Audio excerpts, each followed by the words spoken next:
somewhere. Always goes in the wrong place.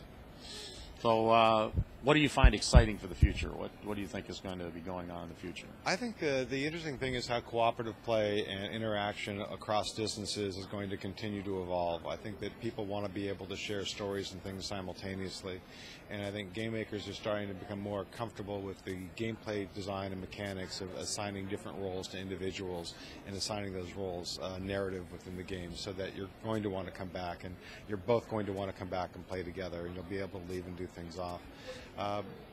It's just the natural evolution. I think that people have been making games for 10, 15 years.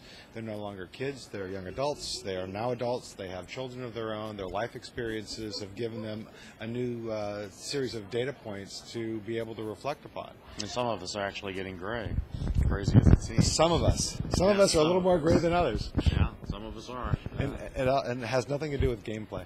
Yeah, nothing at all. No, of course not. How do you think that the market is expanding into bringing in women? How do you think that's working? Well, there's no doubt that Nintendo has been very successful through the DS Lite and Wii to allow people, women in particular, who were somewhat, what's the word? They were fearful of trying to pick up their son or daughter's Xbox 360 controller and not necessarily. So there's 17 buttons. Which is the right one? I still have trouble with that controller. I'm a keyboard person.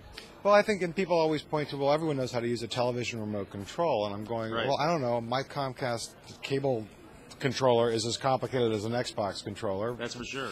So I think that the simple controls of the Wii, the fact that people can understand the mechanics of throwing, sitting, standing, shaking, makes it very easy. The fact that the emphasis is on social interaction and everything happens on this side of the screen in the Wii. It's really not about what's in the screen, it's on what's on this side of the screen. I think makes it easier. And women communicate differently than men do. So I'm told by many experts. Yeah, well. And I think that, the Miyamoto and the teams at Nintendo Limited have spent a lot of time, a lot of research, and a lot of effort looking for ways that things are just fun on their own merit. And it's a different experience and a fun experience. But so now that we have these people who have Wiis and game consoles, there are other games that you can play on a Wii, and there's other experiences, and I think that over the course of another 5 to 10 years, you'll find someone whose first game was Wii Sports may all of a sudden find themselves wanting to play a Zelda or wanting to play Guitar Hero or something else as the things come down the road, which is exciting. And I think that will encourage more women designers, more women to enter game business, and much in the same way that women have transformed the workplace over the course of this past generation, I think that women have a transformative quality that will get brought into games. What trends have you seen lately that you're impressed with or surprised by even? I think it's hard to find a surprise just from the Academy perspective because we have such an ongoing dialogue with the development community and the publishing community. I think that people have sort of stepped back and weren't taking as much in the way of risk in terms of play mechanics and story.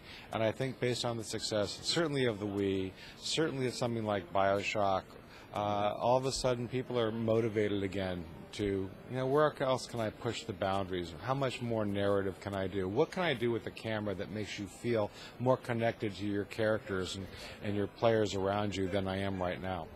And those are all good things. This is such an iterative business. And we talk about iteration and polish within just a single games production.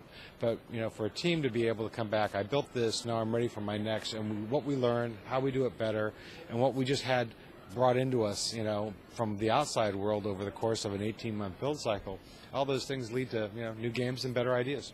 If you had a single message that you wanted to give to people out there watching, what would that message be?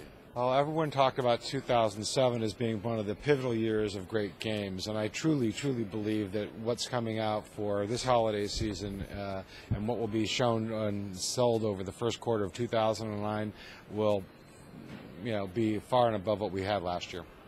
All right, very good. Thank you very much for talking with me. I hope to talk with you again. Alice, my pleasure. And we'll talk again. Absolutely. Hopefully, we'll keep in touch this year. That would be great. Thank you very much. There it goes.